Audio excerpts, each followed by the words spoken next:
inspection experience was really positive.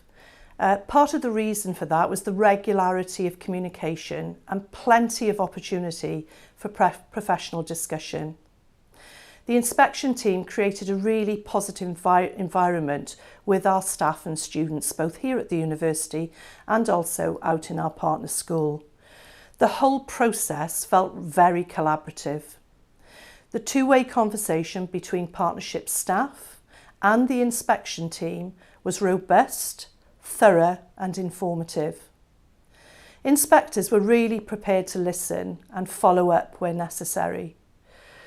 It was really positive to be able to provide a context for the inspection and how initial teacher education fits in with the wider school and university priorities.